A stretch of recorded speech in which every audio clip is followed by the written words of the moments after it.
like an ocean.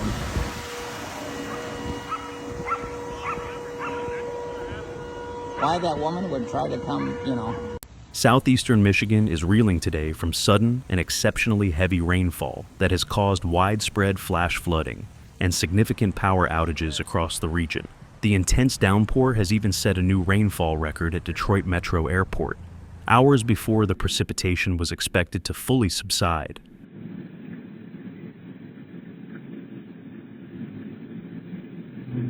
The impact at Detroit Metro Airport has been substantial. According to the Wayne County Airport Authority, which manages the facility, the deluge led to a temporary surge of flooding at several key locations across the airport campus, causing major disruptions to flight operations. As of around 4 o'clock this Monday afternoon, the flooding specifically affected the Dingle Drive Tunnel, a crucial access point. However, 2 hours later, by 6 o'clock, airport officials reported that floodwaters had begun to recede, enabling traffic to once again access and depart the McNamara Terminal from the south end off Eureka Road. Still, travelers are strongly advised to check with their airlines before heading to Detroit Metro Airport, as flight disruptions are ongoing. FlightAware, a global flight tracking service, reported over 400 flight delays and nearly 60 cancellations at Detroit Metro Airport as of 7 o'clock this evening. The Local 4 News also confirmed that all Delta flights at the airport were grounded due to the storms, with a ground stop in effect, meaning no Delta flights were permitted to arrive or depart. A ground stop is an air traffic control procedure that temporarily halts aircraft from taking off for a specific destination, usually due to adverse weather or operational issues at the arrival airport.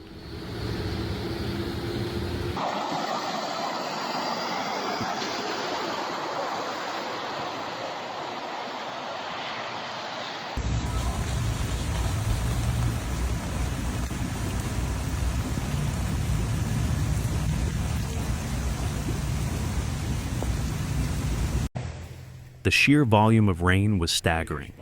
As of 4 o'clock this afternoon, Detroit Metro Airport had recorded 2 4/10 inches of rain, breaking the previous daily record of 2 16/100 inches set in 2011. Additional rainfall was anticipated to be added to the day's total before midnight, indicating that the final count could be even higher. The heavy rain, stemming from slow-moving thunderstorms, triggered flash flood warnings earlier today for portions of Wayne and Macomb counties. The National Weather Service in White Lake estimated that between 2 and 5 inches of rain had fallen in Wayne County by 5:30 this evening, with that flash flood warning in effect until 6:30 post-meridian. In Macomb County, specifically southern areas including Warren, St. Clair Shores, Sterling Heights, Mount Clemens, Clinton Township, Roseville, Fraser, and Utica, approximately 2 to 5 inches of rain had fallen by 6 o'clock in the evening, with the flash flood warning for that area remaining in effect until 7:25 post-meridian. Sarah Schultz, a meteorologist with the National Weather Service, confirmed the severity of the situation, stating, "Detroit Metro Airport was hit really hard. They have major flooding throughout the airport. In the Romulus area, there were reports of vehicles stranded due to the deeply flooded roadways."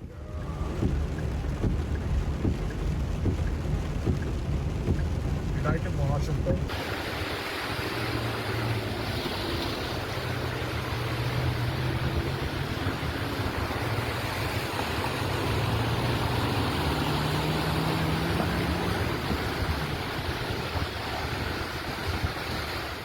Reports from the Romulus Fire Department indicated that they had received calls of people trapped in their vehicles in underpasses, underscoring the extreme danger of driving through flooded areas. Residents of Sterling Heights received a text alert warning them of both the widespread flooding and downed power lines across their community. Officials there, and across the affected counties, are advising the public not to drive through deep water or walk in flooded areas. They also emphasize staying clear of downed wires and any metal or energized objects, which can become incredibly dangerous if in contact with floodwaters. Splash twins! Damn! Oh! Damn! Oh!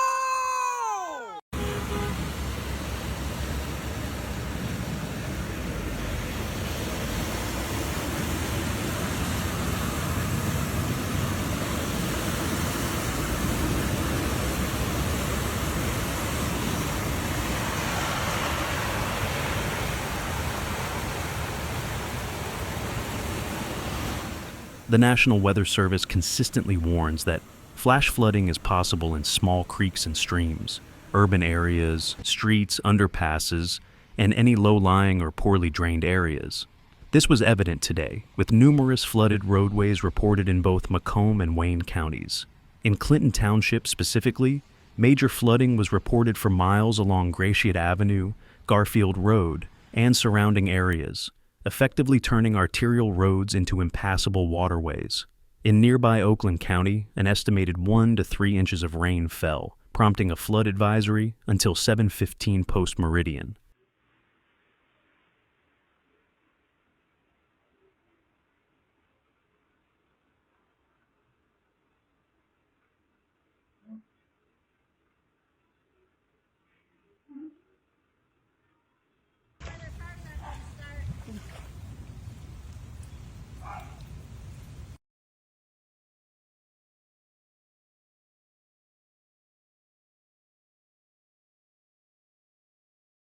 The slow-moving nature of these storms allowed them to dump significant amounts of water over localized areas. While the storms are now starting to shift out of the region, according to Schultz, the aftermath of the deluge is extensive. Power outages are widespread, adding another layer of difficulty for residents. DTE Energy reported upwards of 11,000 customers without power Monday afternoon, with that number dropping slightly to just over 9,200 by 8:30 post-meridian. Consumers Energy reported nearly 9,000 outages earlier, with that figure around 9,600 by 8:30.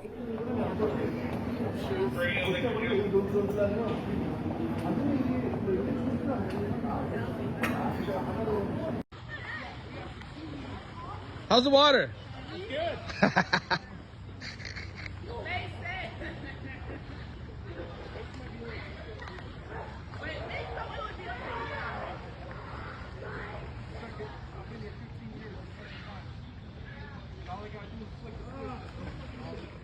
Local authorities, including Dearborn Heights Mayor Bill Bazzi, are urging residents and business owners to exercise extreme caution.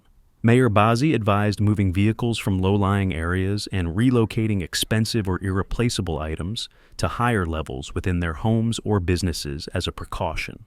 In Redford Township, Beach Daily Road has been completely closed between Capitol Street and Schoolcraft Road until further notice due to the flooding. The National Weather Service's crucial reminder, "Turn around, don't drown," is especially pertinent as the majority of flood-related fatalities occur when people attempt to drive or walk through flooded roadways, underestimating the depth and force of the water. Cleanup efforts are just beginning for many across southeastern Michigan, and the full extent of the damage is still being assessed. Oh my God. Oh my God. I think this is too deep. This is too deep. I need to go back.